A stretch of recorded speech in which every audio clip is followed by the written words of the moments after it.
This is not Restless. Okay, I know you just want to get to the show, but I'm actually here to tell you that there's a way that you can get even more Restless in your life.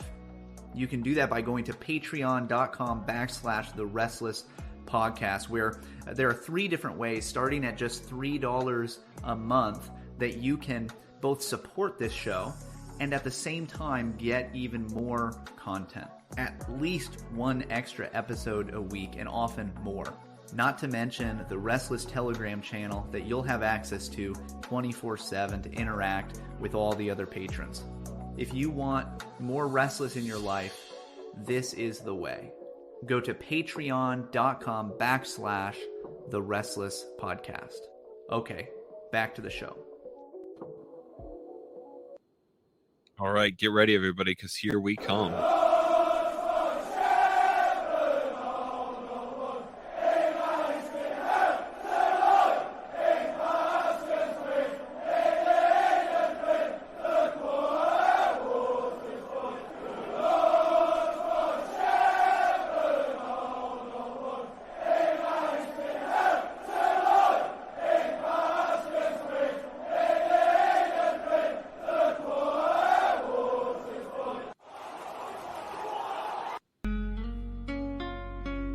This is Restless.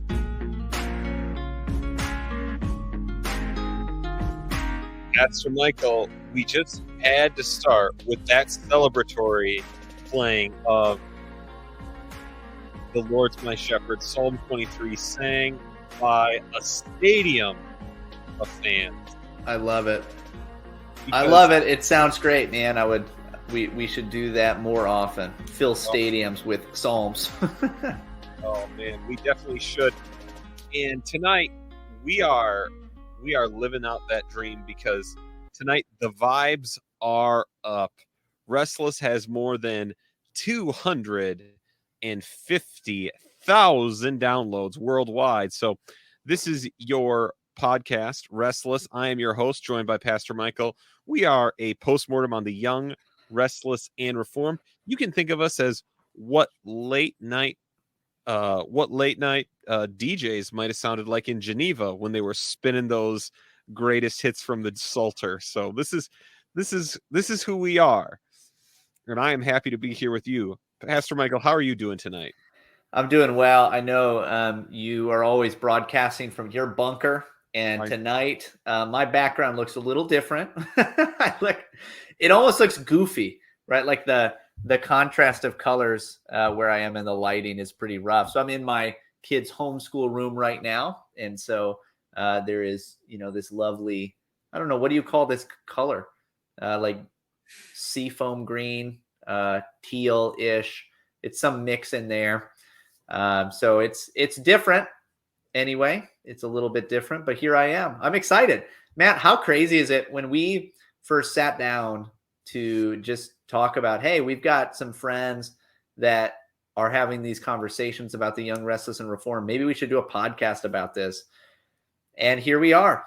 That's pretty fun. It's just fun.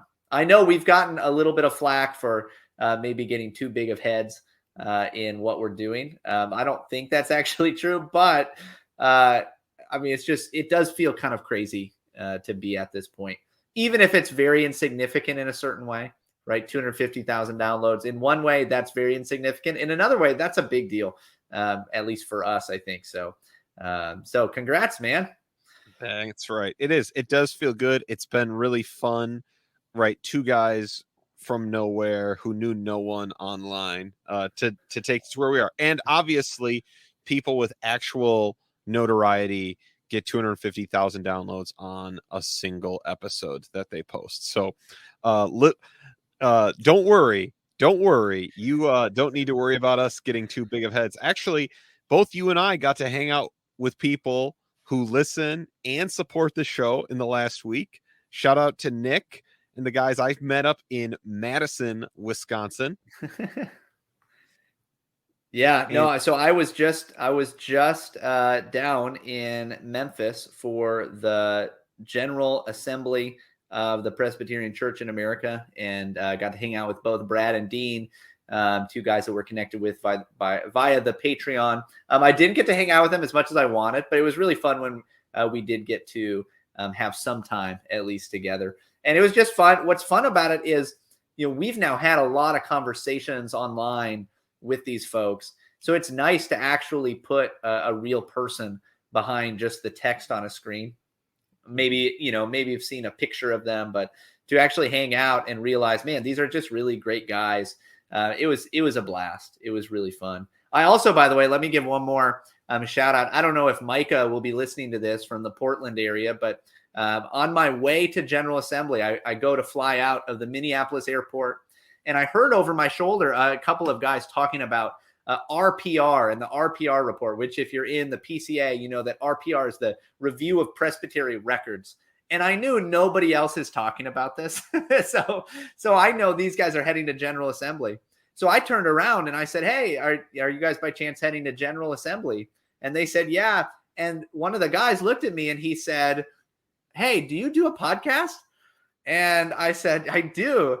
And he said, I listen to the podcast. And he actually had one of our shirts from the Restless store, which you can go find right now, by the way. You can go over to therestlesspodcast.com and find a shirt. But he had the Ecclesiology Matters shirt with him in his bag. And I just happened to bump into him at the airport.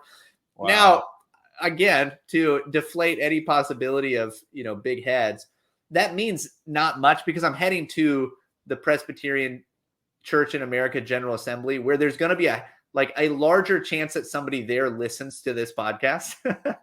But it was still fun. It was fun to meet somebody that way. Pastor Michael, don't be too humble. You are out there IRL getting recognized by people for the show Wild. Maybe someday I'll leave the bunker. I'll go to a place where people like that hang out. I was asked in the live chat if I'm drinking anything tonight, and I think the only appropriate answer is claw is the law when you're celebrating 250,000 downloads. But I was actually inspired by both our Patreon chat and the conversation I had with these guys in Madison for what should we do to celebrate 250,000 downloads? Well, we're going to do two things. Someone shared in our Patreon chat, which you can join, by the way. And as part of celebrating 250,000 downloads for the rest of the month of June, you can now join for a 7-day free trial at both of our levels, our entry level and our purely Presbyterian level. And if you would like to join for the next week and attempt to listen to the hours and hours of additional episodes. I don't know if you could get through it all. I could be wrong, but I don't think you could. But for the rest of June, we are going to make 7-day free trials available to everybody. So that will be fun if you'd like to join. But someone in the chat we have for our patrons shared this article by the Religion News Service, which is about that the YRR, the Young, Restless, and Reformed, our people, where we come from, our roots are at a crossroads. And so the reason I want to share this is and talk about what is the direction of things, what is the future of the YRR is I was talking to men, Michael, I would say they seemed about 10 years younger than me, right? 10 years younger than me. And they were talking about themselves like they were young, restless, and reformed. Like they were having the same kind of experience, coming to these ideas from similar sources, and then having to figure out what to do. And using that language. Now, obviously, some of the names and the kinds of events were updated, right? They weren't, they weren't talking about King's Kaleidoscope and Mars Hill and all the things we talk about as much. But I just found it so interesting that I'm wondering if part of what we're looking at is a potential new cycling through of the same kind of experience for people, and if it is even on a fairly large basis, because obviously people have always started heard R.C. Sproul on Christian radio, and come to certain convictions. So Religion News Service thinks we're at a crossroads, and we very well may be. And so I thought it would be useful for us to talk about it. And we are going to end this segment before we just do 25 minutes of celebratory yay, nay, or nuance with me positing to Pastor Michael a few of the crossroads I think the young, restless, and reformed are going to have to face. And we will be playing a game of which way, new Calvinists. And so I will be positing a few directions things could go, and Pastor Michael will be answering with what he actually thinks the direction will be, not what he wishes it will be, but what he actually thinks the direction will be. And so we're looking forward to it. And so everyone who is in our live chat tonight can also give us their opinion on the direction. Also, they can play along with us for yay, nay, or nuance. So we hope it'll be fun. We hope it'll be a good time. And but let's go to the article. Let's take a look at the article that I mentioned. So the article is a little bit retrospective, happening after Tim Keller passed away. Now, before we even get into it, Matt, should we say that there's one just massive oversight in the article that they leave out? They never once do they mention the largest podcast currently, I believe, about the young, restless, and reformed. Correct. It's hard to do a postmortem without the podcast that's been doing it for the last several years. The longest running postmortem on the young, restless, and reformed, and the original rise and fall of the young, restless, and reformed show. Right. And so you are right. It is a bit of an oversight given we have 250,000 downloads. And unlike TGC and other more new Calvinist aligned things, I actually have no reason to believe anyone at Religious News Service actually would ever listen to something we've said. Though, shout out to our good friend, Brad Vermerlin, who is quoted in the article. We're 1 degree away. We are 1 degree. Brad's been on Restless. He's quoted in the article. We're 1 degree away. So, again, journalists are always kind of looking for ways to frame a story, and they frame this with Tim Keller's death. Pastor Michael, in reality, other than giving it framing for a story, do you actually think that is is that a real moment in the YRR movement? Is losing Pastor Keller and his gain into glory, is this really something that will change the YRR movement as we know it? That's a good question. In a certain way, of course, because he was such a figurehead. But when you think about Keller's interaction with the Gospel Coalition, the other, kind of elements of the YRR, he's kind of pulled back from a lot of that stuff over the last number of years, where he hasn't been as present as he maybe was early on. And so that seems to me to say he was much more hands-off toward the end and less involved. And noticeably, even in this article, they barely talk about Keller at all. True. They mention him a tiny bit at the beginning, basically, and that's it, right? Yes. I think, if anything, I think what we would say is Tim Keller passing, based on how the author discusses Tim Keller and others in the Young, Restless, and Reformed, is the Young, Restless, and Reformed has just lost the one leader I liked, basically, is what it kind of feels like. That they're on a cross. It totally is.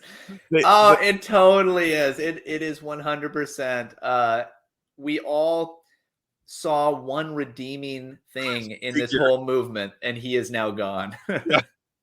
And in that way, they are at a crossroads. Can they produce another single person that I like? Is kind of the question. It's kind of the vibes I got from the article, even though it's asking a good question. Because how do I know it's a good question? Well, I've been running a podcast asking that question for 3 years, so that's why I think it's a good question. We really hope it's a good question. um, and at least as I play the host of this podcast, I will continue to continue to say so. So, what is interesting is, again, they talk about the young, restless, and reformed, and this is something we have said many times. I'm going to read it, especially in case we have any newer listeners, which we always do. And it talks about a guy who has joined the ranks of the young, restless, and reformed, a renewal movement born in the early 2000s, fueled by scores of his evangelical Christian peers who had grown up with largely theology-free, self-helpy sermons and fundamentalist shibboleths of evangelical churches. Instead, these young Christians drank deeply of a theology named for a 16th century French Protestant, Jean Calvin, that was brought to America by the Puritans. And again, I think that this does just set the table for what we were all looking for when we got there. Right? Would you agree? Yeah, absolutely. There was just this sense that there was so much more, a sense of almost like you felt like you were starving, and you didn't even realize it necessarily. But the moment that this was put in front of you, the feeling was one of finally getting to like really dig in. Mm. And we maybe have come to see that as just the beginning now, just a little bit of a taste. But that is almost to make the point even more strongly that we were looking for something with substance. Right. And New Calvinism was able to at least bring us some of that. Yes. Yeah, and I actually like kind of the next thing they describe it as. This reformed renewal became a powerful lifestyle brand that united Christians across denominations and generations. Yeah. And again, I think these are the two things you and I are often working out on this podcast.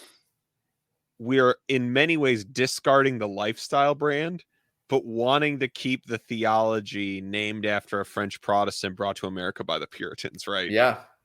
Yeah, it's interesting to put it that way. It is, when you think about, while I was in Memphis, interesting place to do this, but at this General Assembly of this Presbyterian church in America, I had a conversation with a couple other guys about some of the emo, screamo, punk music we used to listen to.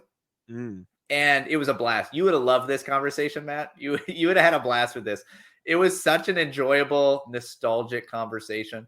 And part of it was we were at in the basement of this bar in Memphis that was playing all of this music. And so we would, a new song would come on, and we were just, it was really fun to kind of reminisce together. But thinking about that, you think about some of the bands that you followed, and how people you'd buy the t-shirts, you'd go to Warped Tour, you would dress in a certain way that showed that you had some kind of connection to this scene. You would listen all the time to the music that was being put out. And then you think about the Young, Restless, and Reformed. What did you do? What made you a part of it? Well, you went to conferences, right? You went to these conferences where you met up with other people. You'd buy the t-shirts that say, Jonathan Edwards is my homeboy. You would get the books that were published by particular people. Even if you didn't read them, it was at least, it was something that you could get. It was just part of being one of these folks. And so in that way, it really did take on this kind of lifestyle brand. Right. And then, of course, you got to drink alcohol. You got to do you got to watch the movies you weren't allowed to watch. You got to listen to bands that were screamo but said we're Reformed Christians. Like we list, like there was this, it made, and even in many ways how Calvinism, which is really about the doctrine of God saving sinners, really got to be presented with an edge. I have this t-shirt I still wear. It is the nicest material, and this thing may never wear out. Shout out to whoever runs Missionalware, who must have been a huge YRR guy. Missionalware, we'd love to have you on the show, and love to get a number of your items for free. But I got this shirt, and it says Post Tenenbrock's Lux, right? It's a black t-shirt, right? The there's one of these sayings of the Reformation, after darkness, light. And it is a skeleton holding a lantern, right? It looks like some kind of a hardcore band, and it was for the Reformation. And I have that shirt, and I have it. I should wear it on one of these times we go live. But yeah, and so there were all these things that came together because, again, there were always Reformed Christians in the country, right? That's been there's never been none of them, right? Right. We've even had, and even as we've talked to Brad, it's even contested how truly numerically significant it was, even though it felt that way. And I think a large part of it is it was to bringing together this lifestyle brand. So when you did have a friend, as Michael and I were, you always were able to recognize another person involved with it because of what they were listening to, or the way they were acting in the cage stage, the people they were harassing during it, right? The Unfortunately for Matt and I, by the way, I've said this before on the podcast, I think, but we would only talk, we grew up around each other, and so we knew each other, but we would talk like once a year or once every 2 years, or just like Facebook chat a little bit or something like that. And every time we did, it was like, we're reading all the same books. We're listening to all the same sermons. It was just kind of falling down that same path, even though it was completely separated from each other in the day-to-day life. Right. So then the article comes, and let me make it bigger in case a person is watching along with us, and they can then see what we're talking about.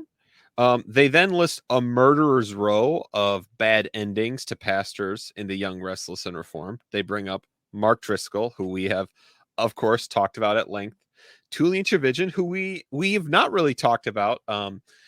Maybe someday we will. C.J. Mahaney, also we haven't talked about a little bit. And James McDonald, our favorite superhero villain, megachurch minister. Yeah, what a guy, huh? And they don't even have everybody, right? I mean, you could put Darren Patrick in there. You could put there were others as well that while reading through, I remember thinking, they didn't even include some of these others.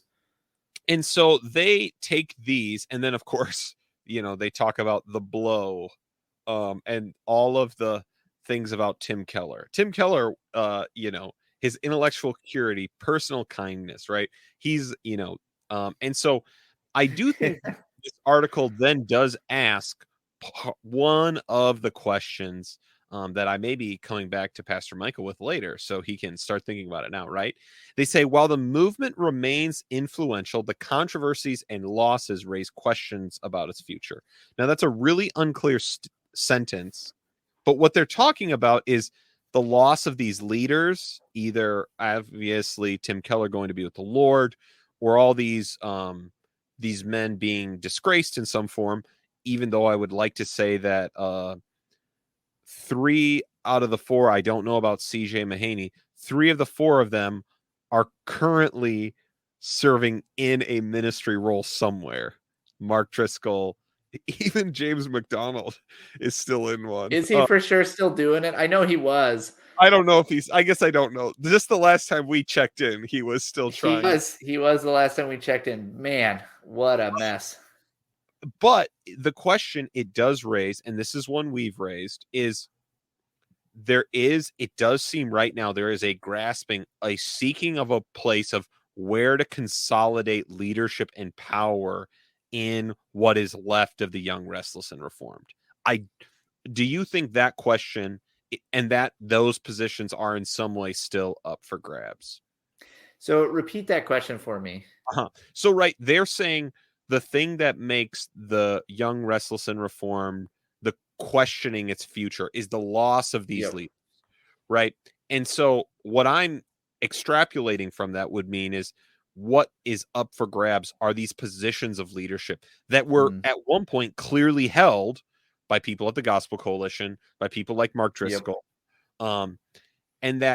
And that probably some of the stress inside of New Calvinism right now is because there is a question of who will be new leaders and what's left of the Young, Restless, and Reformed. Yeah.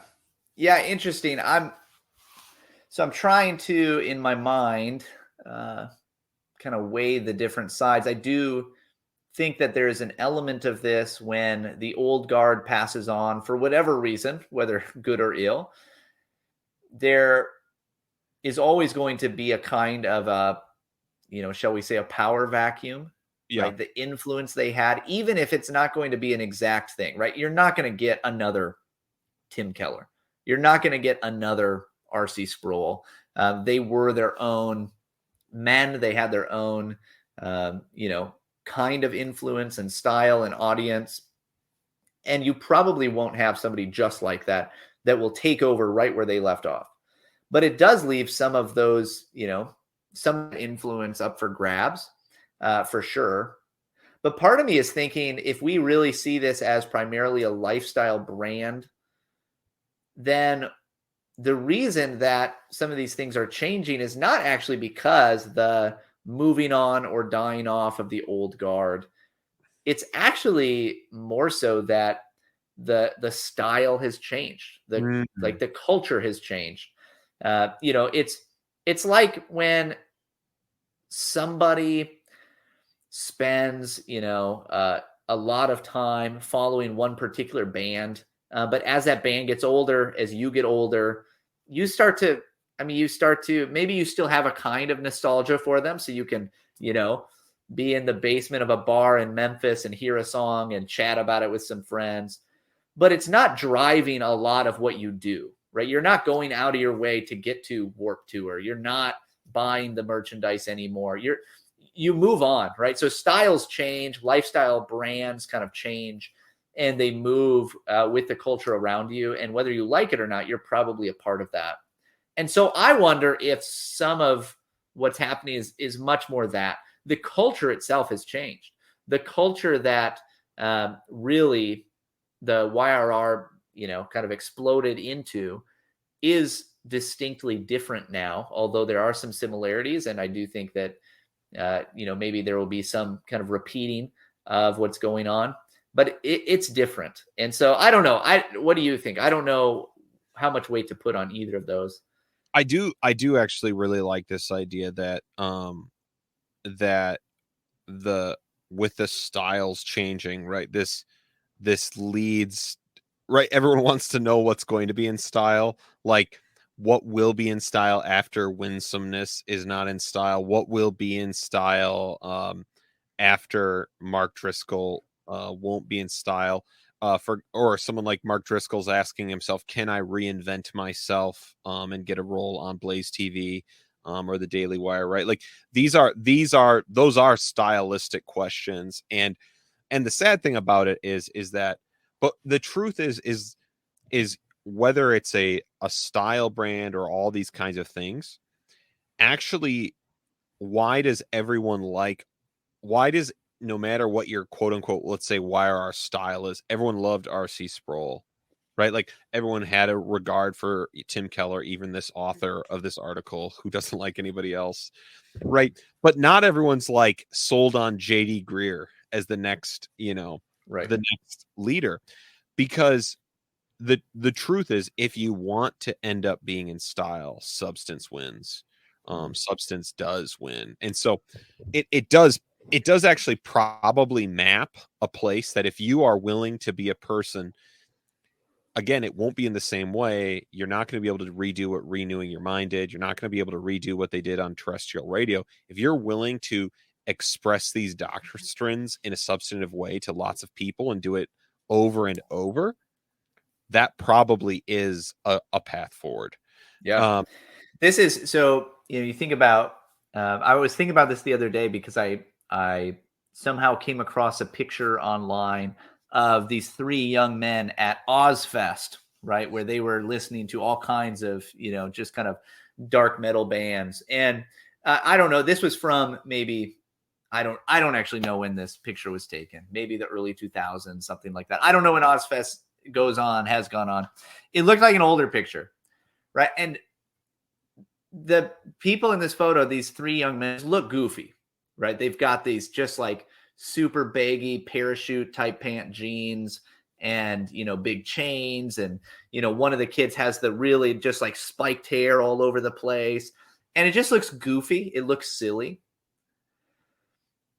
But when you look at photos from the last 100 years or even more of, say, a man in a suit, the suit hasn't drastically changed, a little bit here and there. But generally speaking, you look at it and it looks somewhat familiar. And it just hasn't changed that much. And so it's interesting to me that, and obviously over the course of history, that changes some, but in the course of just the way that styles change in it, over the course of a century or so, you have certain things that stay relatively the same. And because of that, you look back and you don't think, oh man, that looks so cheesy. It looks pretty normal. It looks pretty straightforward. I wonder if that's a good analogy for what it's like when you just preach the truth in season and out of season, and you just teach what really are these basic doctrines of the faith all the time in different ways, maybe in different formats, maybe to different audiences. But what you get over time is probably the cumulative effect of looking back and saying, okay, that wasn't lame, right? We look back at some of the stuff that, the YRR has done, and we'll look back now and we're like, oh, that was lame. But like you're saying, a lot of that those were the style things. Yeah. It wasn't the substance. And when you look back at the substance, we're still thinking, wow, that's actually really good. That's actually really profound. And speaking of substance, I want to shout out two things they talk about with how it was put forward through publishing, right? Again, this is the thing that made the YRR different than most of the other youth movements we knew about. The other youth movements tried to get us in with the best music, all the, the coolest things, charismatic experiences, extreme sports. I mean, you name it, and it was done in the evangelical church while we were growing up. But again, even Driscoll said, I'm going to preach for an hour. Right? Even Driscoll was saying that. J-Mac, right? I'm going to preach for an hour. All of these this is what they were bringing in. Now, there are two things I find very interesting about this. And by the way, we will not be reading the quote from Kristen Dumez. That might be a lifetime embargo. But let's just yay, nay, or nuance. This is the right way to characterize the Gospel Coalition, Pastor Michael. So they were talking about the influence of publishing. The internet allowed web-based apologists, such as the Gospel Coalition, whose site draws 10 million viewers a year in the U.S. alone, to issue a constant stream of arguments. Pastor Michael, I just found that fascinating. Do you think the Gospel Coalition is best characterized as like some form of apologetics? Yeah. No, although they published some of that, but I guess if you take it as this attempt by Keller and Carson to claim the center of evangelicalism, in that sense, maybe it is a kind of apologetic to Christians, right? It's a kind of apologetic for a particular brand of Christianity.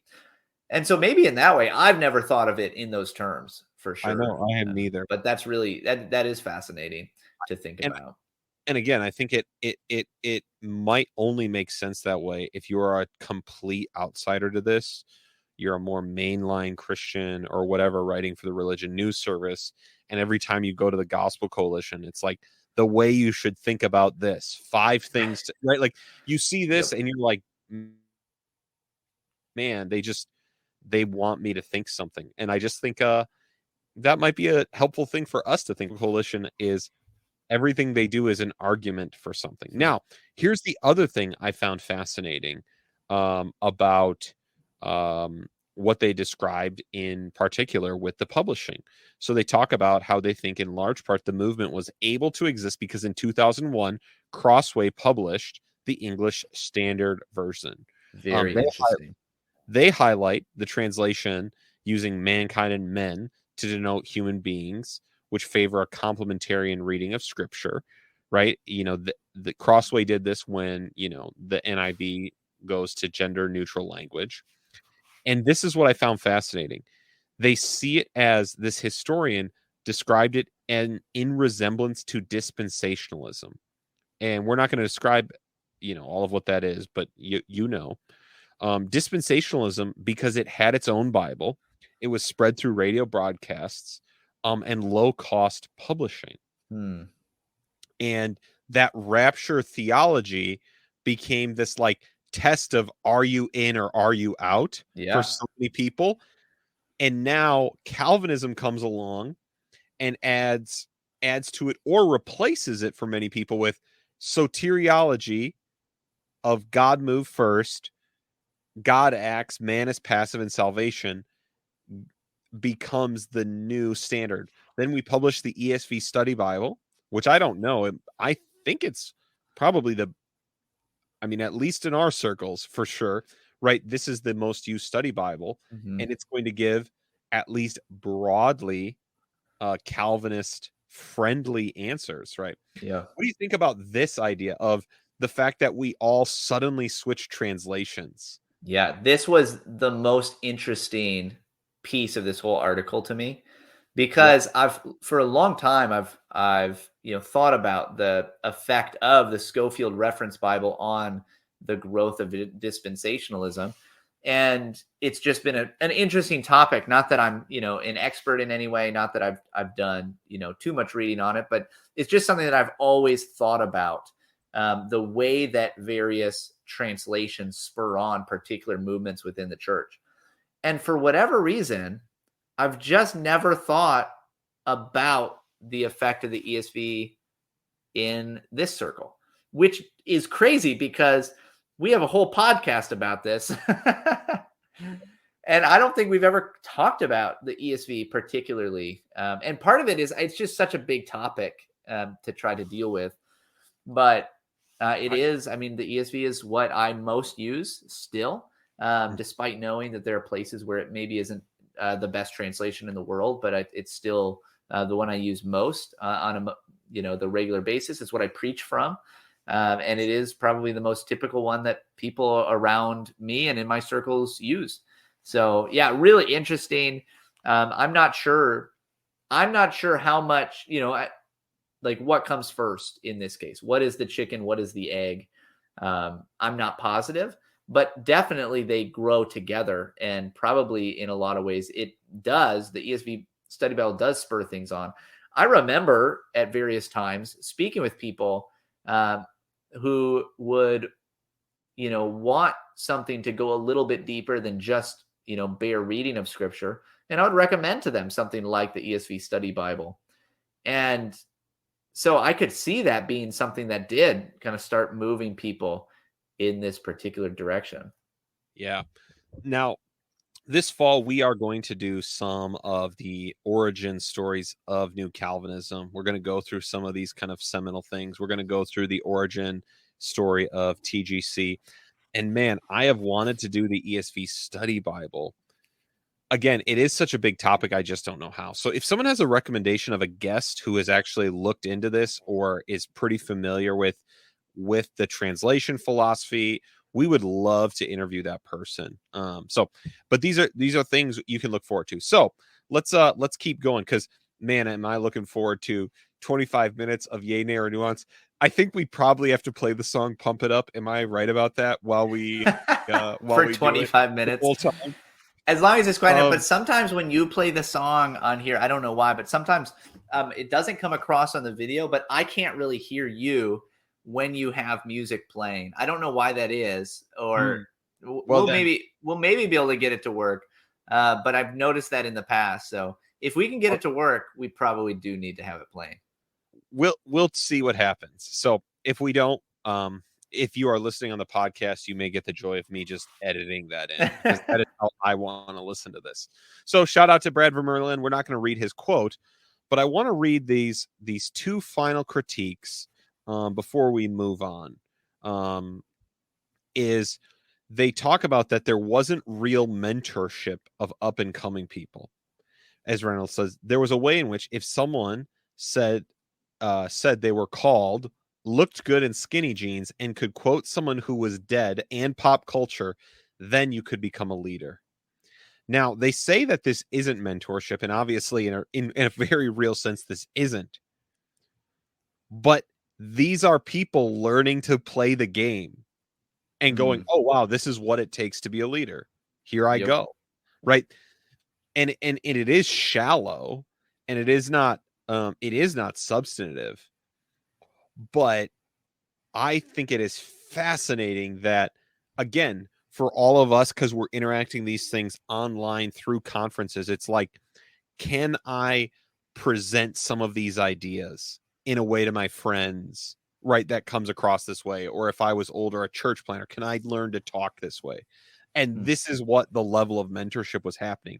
And that makes sense if we're calling this a lifestyle brand, right? Yeah, so you don't have, it's interesting even thinking about that power vacuum or influence vacuum or whatever you want to call it, as some of these men move on, that, yeah, they were not actually discipling those under them. Now, at the same time, of course, sometimes these, you will always have, when you have a John Piper, it doesn't matter how much he disciples the next guy. Right. Chances are that next guy is not going to have the same kind of influence that he does. Maybe that's not true in every case, but generally speaking, that is the case. For whatever reason, there are some men that are just, they are particularly gifted, and they will draw a following that is there for them. That may not be what we think is ideal, but it is just the case. And so it's still interesting, though, to think about how much there an explicit discipleship of those that would come up after. And that's something to remember for us too. If you're in any kind of leadership role, ministry role, something I've tried to do even now is start thinking about and praying about, hey, how do I raise up the kinds of men that are just ready to take over when I'm gone in whatever sphere, I am a part of. Is there a way to already be doing that, or to be, looking for the kind of person that would do better than me, and I could hand things off to even sooner.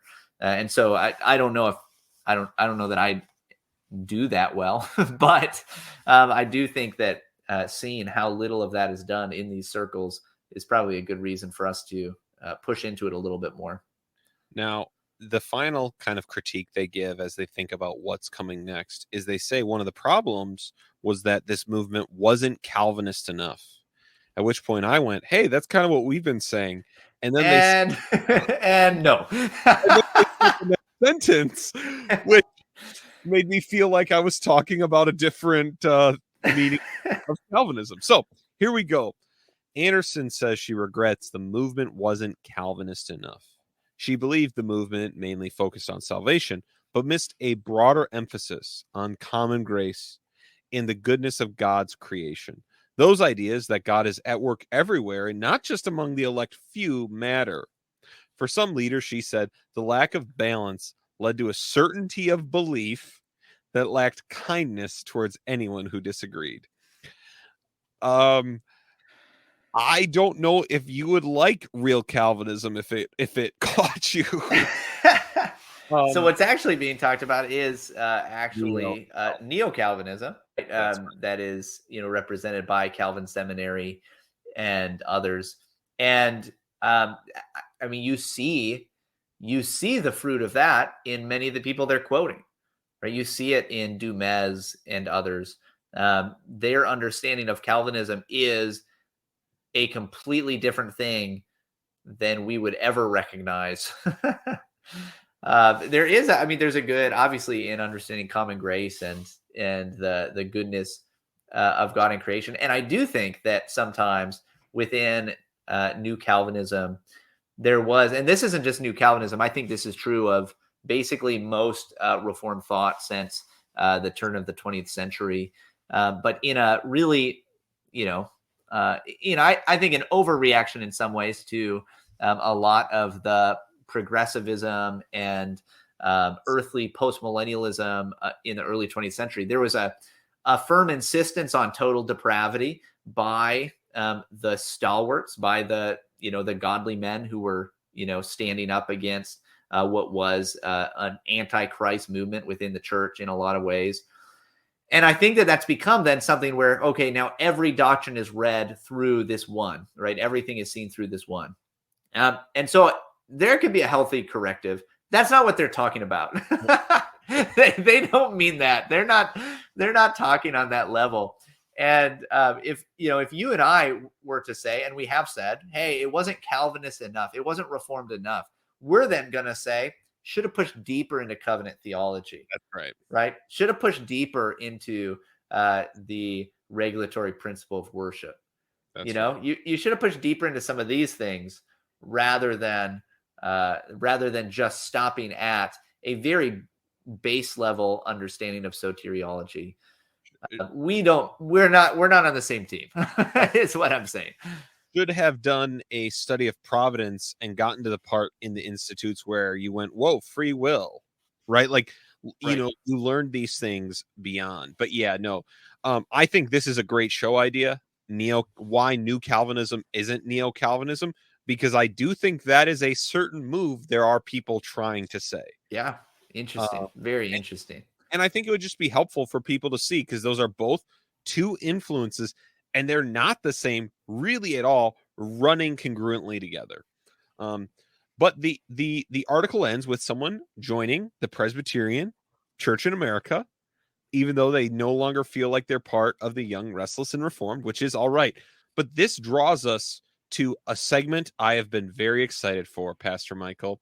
Which way, YRR man? Which way? And so, Pastor Michael, are you ready to be faced with some of the crossroads I think we might be facing here for the young, restless, and reformed? Yes, I'm ready. And so I'm supposed to answer what I think will actually happen, not what I desire to happen. Yes. And so this does have a visual element, but because, again, we are an audio show first, I will be explaining what each of these images mean. But so if Pastor Michael reacts before I say anything, it's because he's seeing something that's bringing him mirth and joy. So here we go. So here's number one.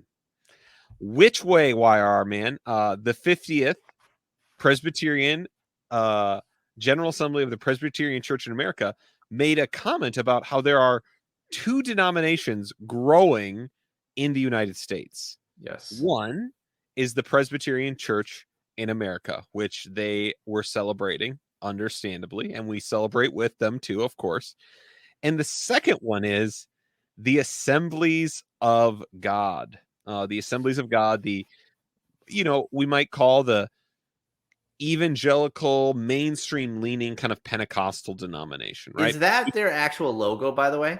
It is. It's at least one of them. Gotta update that thing. Gotta update that logo. The thing I love the most about the logo is that in the Bible it says all the gospel, which definitely gives me all the heebie-jeebies when I read that coming from a charismatic leaning. But Pastor Michael, the question is, which way will the YRR break? Now, we know the YRR brought together charismatic elements. Yep. Brought together confessional reformed elements of confessional reformed theology. Which way do you see these things breaking? That's wow.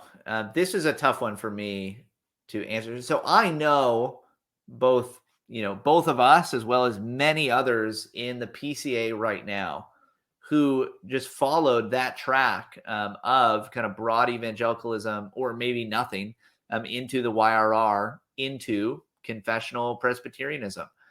And it is a very distinct pipeline that has been at work and seems to continue to be at work in various ways right now. I am not as aware of that into the Assemblies of God. However, we do have our favorite AI, Charlie Self, who happens to be evidently part of the Assemblies of God, and he's writing regularly for the Gospel Coalition. We obviously, I think you can see that the vast majority of YRR churches would be more comfortable, I think, in the Assemblies of God than in the PCA because of the emphases, because of the style, especially those that have that lifestyle brand of the YRR as opposed to just the doctrine. I mean, it seems to me that would be much more at home in the Assemblies of God.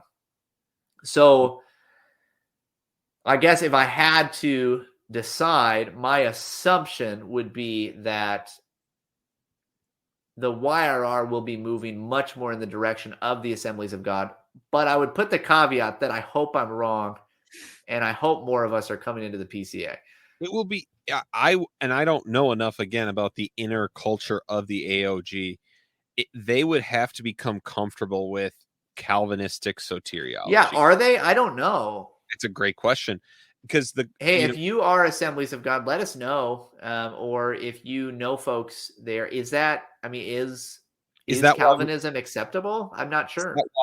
Is that why Sovereign Grace exists? Because they are charismatic, but they couldn't do it within. Could they not do the Calvinism within the AOG? I don't know. But Pastor Michael, am I allowed to ask you a bonus question to these? Let's do it. All right, here's your bonus question on this topic. The question is then, what would either of these things mean for if you're thinking of the YRR breaking towards the AOG, would that have an effect on evangelicalism at large?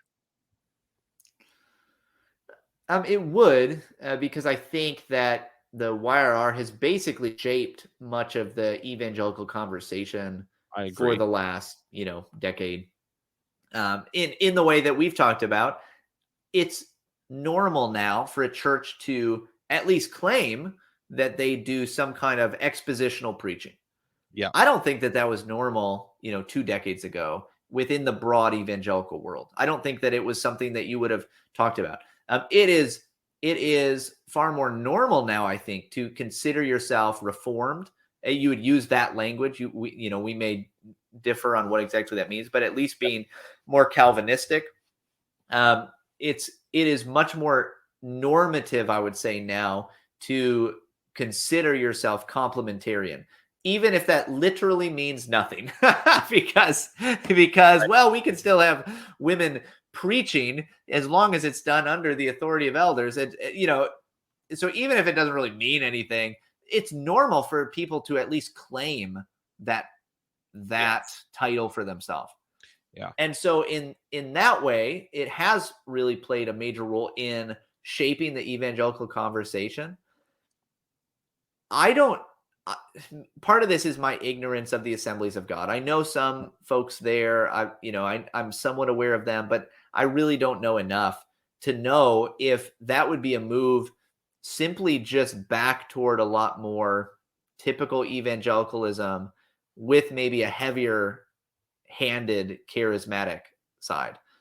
I don't know. Yeah. The reason I don't know the answer to this question is because I feel like evangelicalism at large has basically accepted all of the charismatic presuppositions. So yes, I don't know unless they all start becoming practicing Pentecostals. I don't know that it could have much more influence than it already has. All right. That's interesting. Yep. So that brings us to number 2. Which way, YRR man? Are our future leaders going in the direction of Colin Hansen, at the helm of the Gospel Coalition, Tim Keller's biographer, the original guy who wrote the book, coining the term young, restless, and reformed, or the man, the myth, the legend, the monster, Pastor Mark Driscoll? Michael, which mold is the YRR going to fall towards? So this is purely experiential. Okay. but it seems far more common for young men who we would consider somewhat YRR right now. It seems far more common in my experience for them to actually be listening again to Mark Driscoll. A lot of them not having grown up listening to him like we did, right? A lot of them not having been around during his downfall.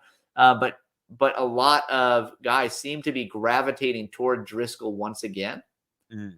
And it seems to me that the Colin Hansen brand is much more of those who have been around already. Like they've been around for a while. They are not the young anymore, maybe we could say.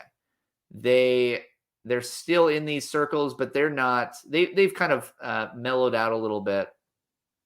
And so I don't know this for sure, but my gut is telling me that there's a move again toward Driscoll, which I don't like, by the way. I don't think that that's healthy or good, but I do think that is. I think he's tapping into some things again, some different, but some of the similar things that he was tapping into when we found him.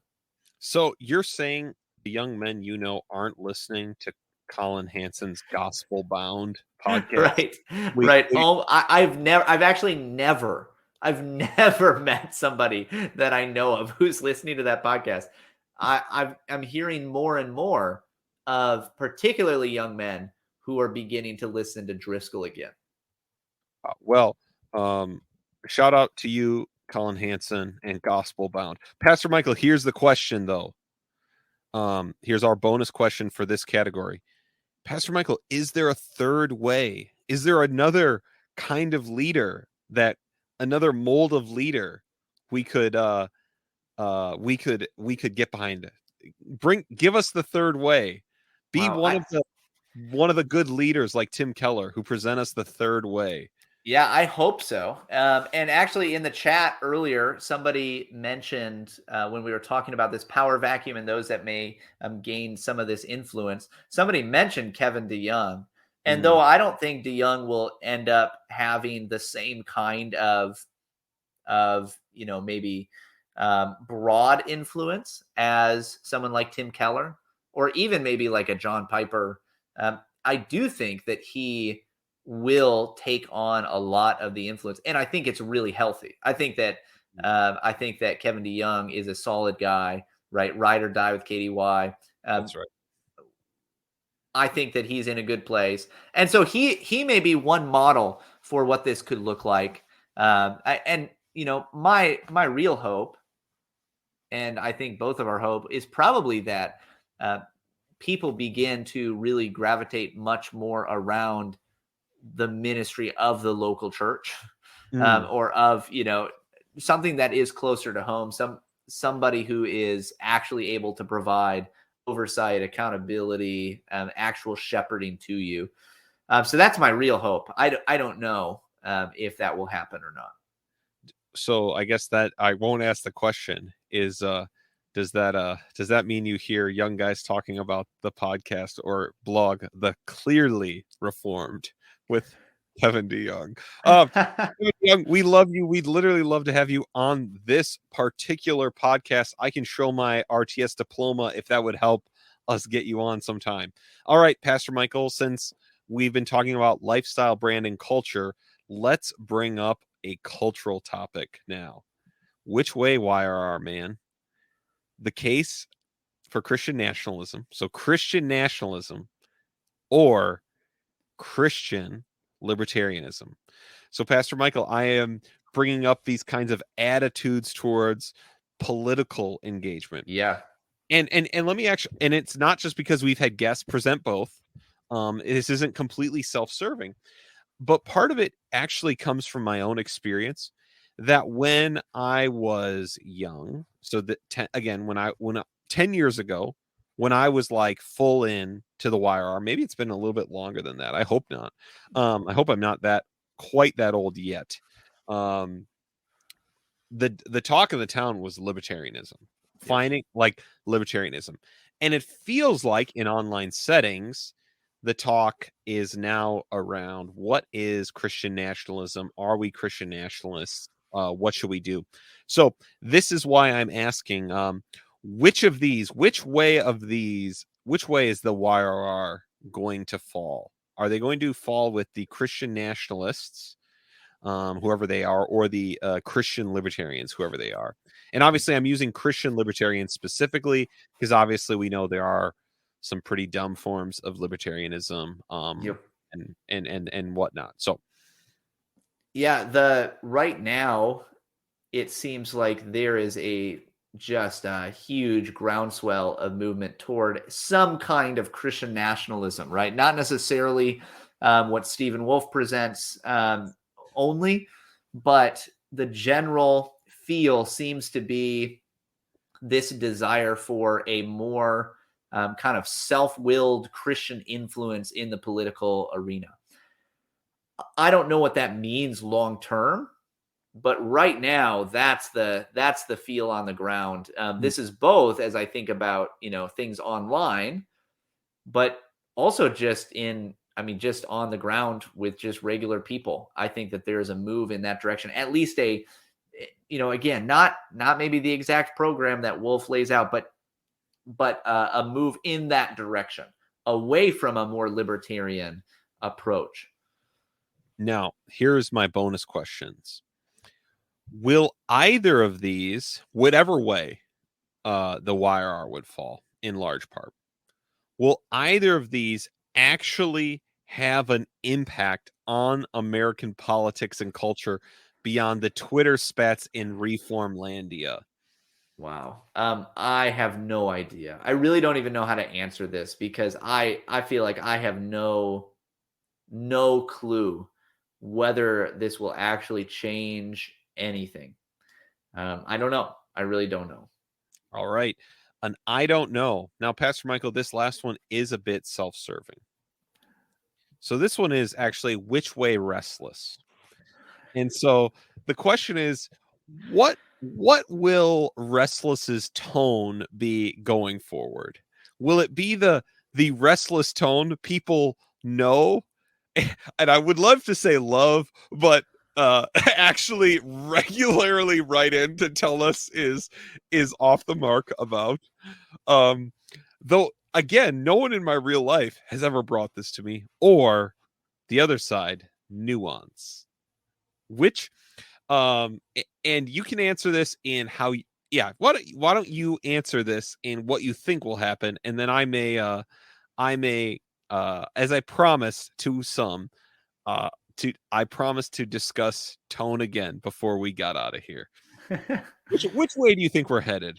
I guess I have to just pick with where we've been, right? I just can't imagine us changing that much moving forward. I imagine that we will stay about the same. I know that for some people, it's usually, by the way, having to do with particular items we discuss. It's not usually the general tone of our show. It's usually, hey, you said this thing about, my favorite pastor, or you said this thing about this book I really like, or this TV show. That tends to be when we get any comments about the way things are. But here's the deal. We had, since it's a 250K show, we can talk about maybe some of the reviews or some of the stuff we've gotten in from listeners. One of the things that we got at one point recently, it was after we did our atheist show. We had somebody write in, and I won't mention who they are because they said they didn't want to be named on the show. But this was a woman who said that she is an atheist, and she listens to the show. She started listening when we started to do the Rise and Fall of Mars Hill stuff, and has found it really fascinating and interesting and liked the show. And if you remember, our show about atheism was called Atheism is Cringe. I believe atheism is cringe, which it is. It is, and we still stand by that. But this woman had it was just a really nice email. I hope that she's not far from the kingdom based on reading this email. I don't know, but that's my prayer. And I told her we'd pray for her and her salvation. But she titled her, she put under her name at the end, she included the adjective cringy, which I just found so great. It was just really, it was one of those things where you think, okay, I know that there are people that listen to this, and if we use the word cringe to talk about, what they see as their belief system, they're they're unhappy, they're mad, and they would think, hey, you've not been kind enough, you've not been, sweet enough. And here's somebody that hears that and like had a really good attitude about it. If you know Matt or I in person, I think that you would find that we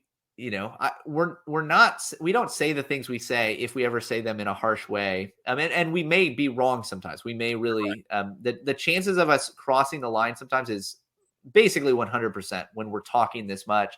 It's usually late. It's to just you and me, as far as we can tell. And so the chances of us crossing the line is pretty high. And we want to be willing and able to repent when we need to repent. What I'll say, though, alongside of that, is that we're not intending, when we use strong language, or when we're having fun, when we're making fun of something, we're not doing that in such a way just to belittle, just to attack. But it really is, it's for different reasons, but it really is because we're just having fun. And right. If you met in real life and you made the same kinds of, jokes about us, if you laughed at us in certain ways, if you make fun of this podcast that we do, and how we're live streaming to like 4 people,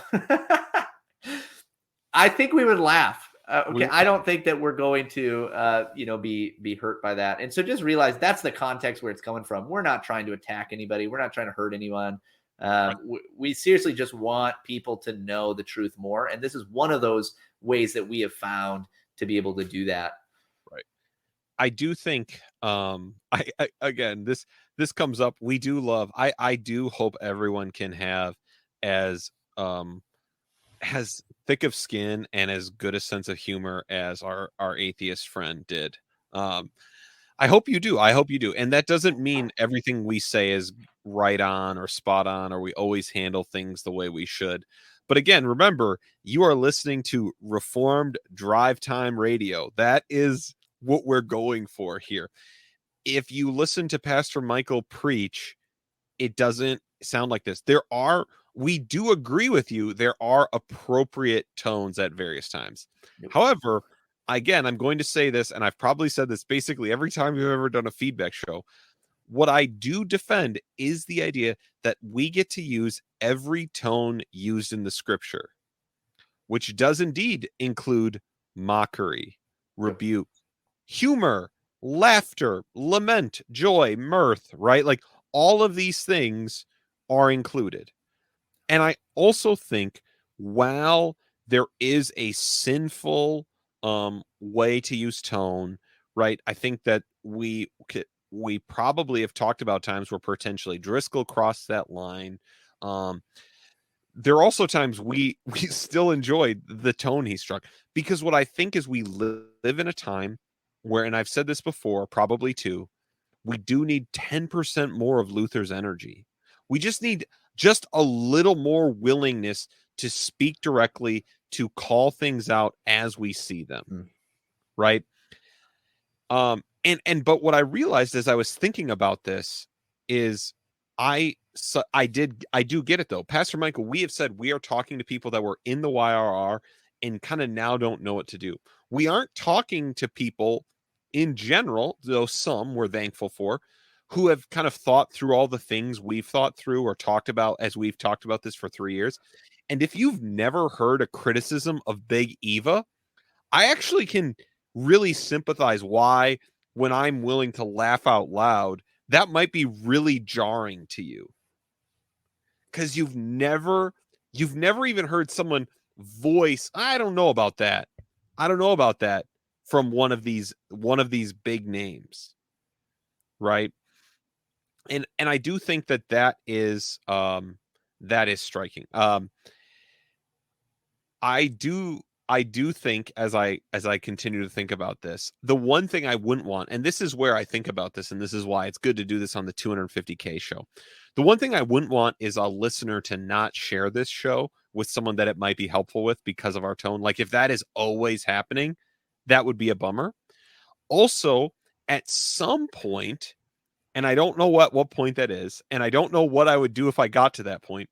When you are speaking to so many people for the sake of being clearly reformed, good guy KDY, you do need to change the way you speak, right? I probably can't drop subtle hints about James McDonald's character, right? If I know I'm speaking to, let's say, 10 times the amount of people I'm speaking to right now.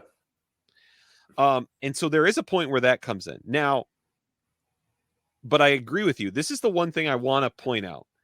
I do think most people like our sense of humor till we talk about their thing.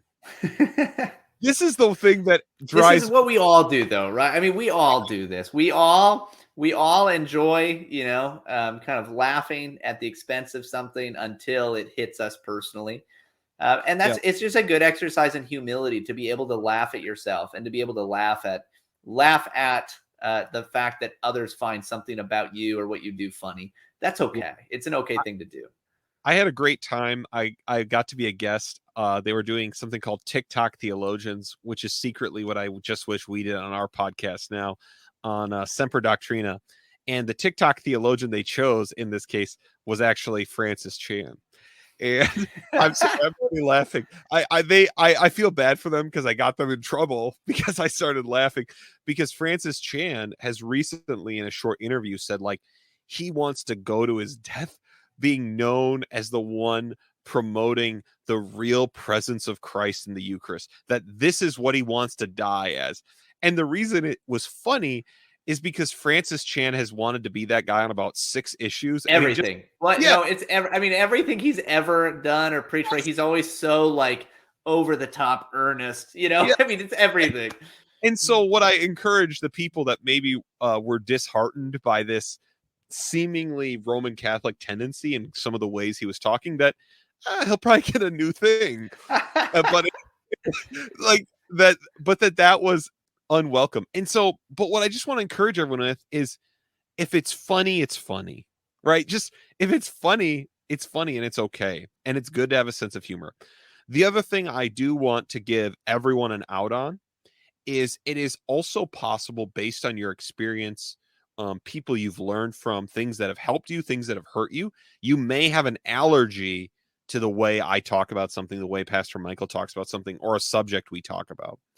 And I don't blame you for that. It may not be able to be enjoyable for you or helpful for you, right? And I use the word allergy because I have some kids with a severe allergy. There are just things I don't keep in my home that are fine for everyone else, right? And that's okay. Our show is our show. Yep. And so I don't know if I've gotten any further in talking through what the future of our tone will be. All I can say is it is something we think about. People we know in real life listen to us and would be able to tell us if they thought we were in huge error with how we were speaking about an issue. And I don't know. I know I'm being recorded when I speak. The things we say, we know are being put out there. It's all I will say about me. I think you would enjoy us in real life. Yeah, Matt, this has been a blast. Hey, everybody listening, we love you guys. This has been just a blast to be able to do this and have these conversations and enjoy it with you. And shout out to all the patrons who we get to interact with on a daily basis. It really is a blessing for us. And so thank you for that. Really, thank you. And we hope that whatever we do, in whatever tone we do it, it will ultimately lead to the glory of God, the expansion of his kingdom. Amen. I do want to give a special thank you to our patrons. It is insane to think that we have 45 people who have joined the Patreon in the last year. And so it is enjoyable to talk to you all as we do very often. And so we hope you will consider joining them if you would like to support this show. And if you would like to hear upcoming Gay Nay or Nuances on patriarchy, tobacco, the presence of Christ in the Lord's Supper, Van Til, baptism saves, and how we should think about Lutherans, Pastor Michael, those are going to be a barrel of monkeys. So until next time, this has been the Restless Podcast, and we hope you will enjoy your night in Geneva. Go listen to some psalms and chant them with the boys.